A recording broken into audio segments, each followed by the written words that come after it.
There he is. What's up, man? Nothing much. Just enjoying the heat in the house when it's raining and cold outside. All right, so we got some personal things to get to, and I'm gonna let you kind of lead us into this. For you personally, anything, any news that you'd like to share with those listening? Anything big happening in your life that maybe got collaboration posted on Instagram for the world to see? Anything good going on in your life these days? I got myself a lady. There we go. There you go. You put that out there. We don't need any more details, but I did want to just we do the comments kind of blow up every week, asking for your contact information. So ladies, he's off the market. Some of you gentlemen, he's off the market, and we'll keep it moving. All right. So last year we talked a lot about flushing games. We talked about flushing good ones and flushing bad ones. Honestly, this year we haven't talked about flushing games. I mean, Wake Forest, we didn't have to flush. We only lost by 1 point, and everybody was pretty happy with the performance. I mean, you guys weren't because you lost, but you know what I'm saying? Like, it wasn't a devastating thing. Mhm. Um, we haven't really had to use the flusher much this year. I want to know from your perspective, was it easy to kind of watch the film, tell the truth, and kind of get ready for Virginia Tech, being that Virginia Tech is a huge game for us as fans and for you guys, ACC program, local program. I guess what was that process like for you this time around, where it was maybe a disappointing loss and flushing that and getting ready to move on? Yeah, definitely haven't had the flush as much as we did last season, so that's always a blessing. But definitely not happy with what happened on Saturday. But I would say this is the most mature response that I have seen out of our locker room to a loss since I've been here. Um, just how everyone was in the locker room after the game, how we talk to each other, how we encourage each other, and the biggest thing is how we came to work and workouts yesterday and practice today. So I think we flushed it pretty well. Of course, you watch the film, you own it, you make the mistakes that are needed, and you get all hands on deck for the next week. So sounds cliche, but that's what you have to do in this game. But I thought we regrouped very well. The leadership did a great job of kind of just like, that's over, and we're all hands on deck for Virginia Tech now. Yeah, it's no real time to blink, honestly. I mean, No. if you take if you take that couple of days to blink and start blaming and making excuses, you really doing the team. So another thing I want to get to here is we only have 2 games left and then a bowl game is the grind. We've been talking a lot about that this year with conditioning and just the grind that is a football season. Here we are, whatever week it is, 10. How are you holding up?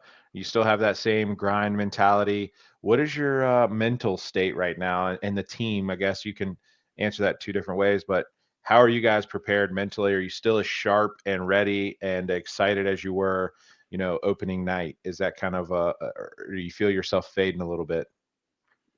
No, I think at this point, being 8-2, having multiple Power Five wins, our team is we're still playing for so much right now. There's a 10-win regular season sitting right at our fingertips. So, we go to practice every single day with that in mind. And I would say, as far as our bodies, I mean, Saturday was a difficult game. I know offensively with 89 snaps, that's a lot. But I'd much rather us have that than the defense because they have to chase tacklers or ball carriers down and stuff. So, um, but I think the majority of us are holding up pretty well. I feel very good.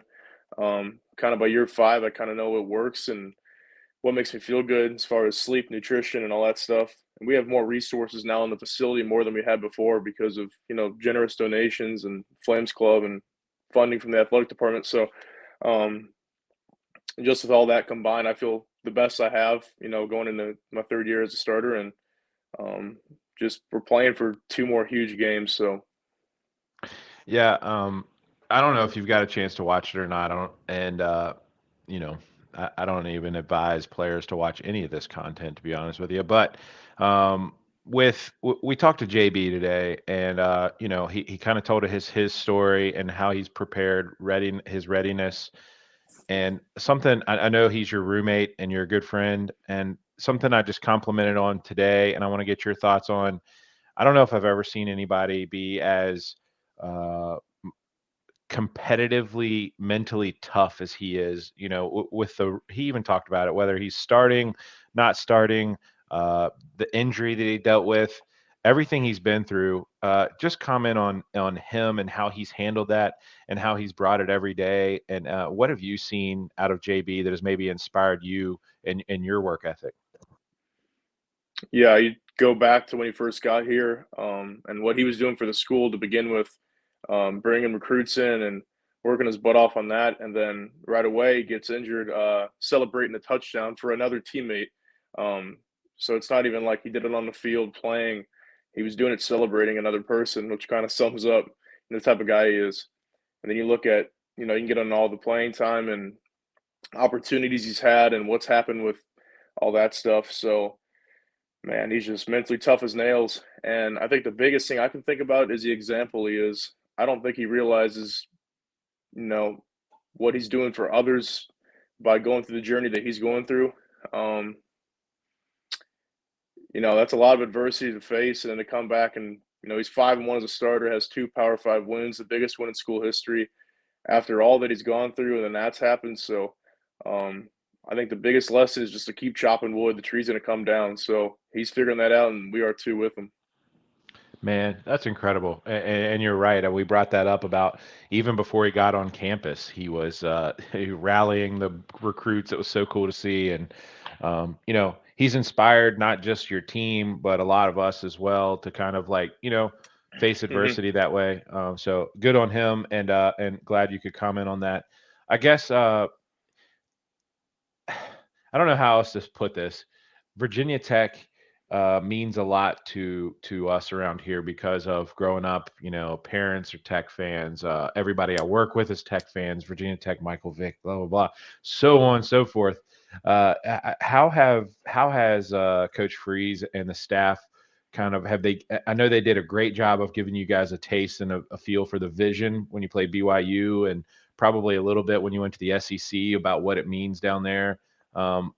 Have you guys talked about this at all in terms of in-state and what this would mean to our community? Yeah, we recognize how important this game is. We've talked about it as a team. As far as recruiting, he told us this is our opportunity to take the state of Virginia. So um, I think everyone sees the opportunity at hand. Um, and the biggest focus has just been not letting last week affect this week and just bouncing back. And um, but I think the locker room realizes what's at our fingertips this week. And I think today in practice it showed. I thought we had a very physical, upbeat energy practice, and let's continue the rest of the week, Wednesday, Thursday, Friday, and get ready for that big game on Saturday. So I think the big thing is to be consistent throughout the week, make sure that stays where it needs to be, and give it our best shot. Let's hear about your hat and the sponsors for the segment. Yeah, I wear my RT Rogers hat. He sponsors the show. It's an energy distribution company based out of West Virginia, owned and operated by Greg Rogers, LU alumni. So graciously supports us, and they deliver to 6 different states. And regardless of your fueling needs or location, they bring quality fuel, exceptional service, and leading expertise right to you. So if you need any of that gas, energy, go ahead and hit them up, and I guarantee they'll find a way to get it to you. Awesome stuff. All right, last one is also another personal question. Sorry for the personal questions No, tonight. you're good. What is it like for you and the team over Thanksgiving? I know you in particular, you have some family coming to town, but what has Thanksgiving been like for you as a D1 college football player? Is it hectic?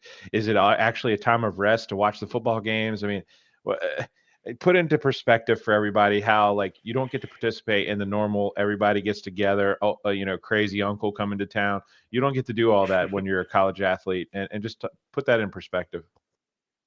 Yeah, going into Division I football, you make a lot of sacrifices um, to have the moments that we have and the opportunities and the resources.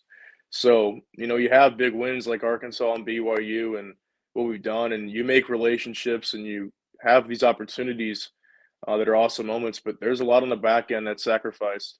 Um, I get to go home twice a year, so that's definitely challenging at times. But for Thanksgiving, I think you know, it is an opportunity to just reflect. And school's out, I think, so, that week, so the guys kind of get that off, so that's a nice break.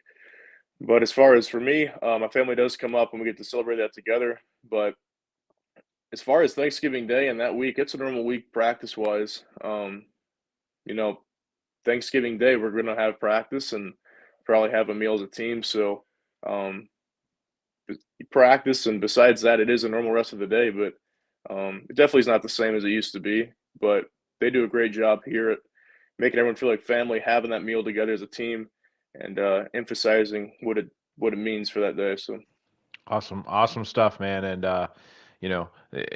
hopefully, in the future here, after you get done playing football and whatever, you can start making some of those your own family traditions, and kind of look back on these 4 years as kind of a get to thing instead of a have to thing. So that's 100%. always the goal. So all right, man. Hey, you're the best. Thanks for always jumping on. And next time when you come on, you wanna share a little bit more about anything else on your personal life, feel free. But that's not what we're trying to get to. So much appreciated. And hey, good luck, Virginia Tech, and we'll see you on Saturday. Thank you. Appreciate it. Yep. All right, Jason Porter and then John Manson. Well, hey, everybody. My name is Jason Porter. I'm with Legacy Realty and Development, and it's been a great partnership here with Sea of Red lately.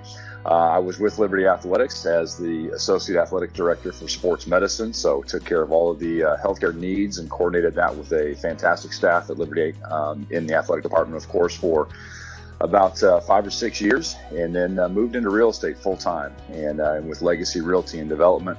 And it's just been a great pleasure to continue to stay connected with my Liberty University family and the athletics family as well. Been enjoying serving them. A lot of the graduate assistants and some of the staff that I hired has come back now and has been using me for residential services, which I really appreciate. But certainly do residential real estate as far as buying and selling of homes, of course. And then also we have a strong commercial presence as well. So commercial real estate, obviously a very, very different animal than is residential. But whether it's buying and selling commercial properties or just the leasing of properties, we can help with that as well. So it's been a great opportunity to service our commercial clients as well.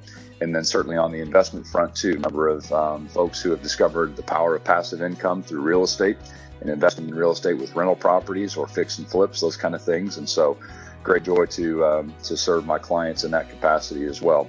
The other thing that I would add too is just a very, very full Rolodex at this point of contractors and subs and just different professional contacts that I've made through the years. So if I can ever provide any of those folks to you and all of a sudden you need a plumber or an electrician or a contractor to build your deck, whatever, I'd certainly be glad to give you access to that Rolodex and those references as well. Because a lot of times it's not exactly who you know, it's who you know that knows how to do the job well. And so I would be glad to provide those services for you as well. So love Flames Nation, love taking care of my Liberty family. And if there's ever anything I can do for you, my contact information is all right here on the screen.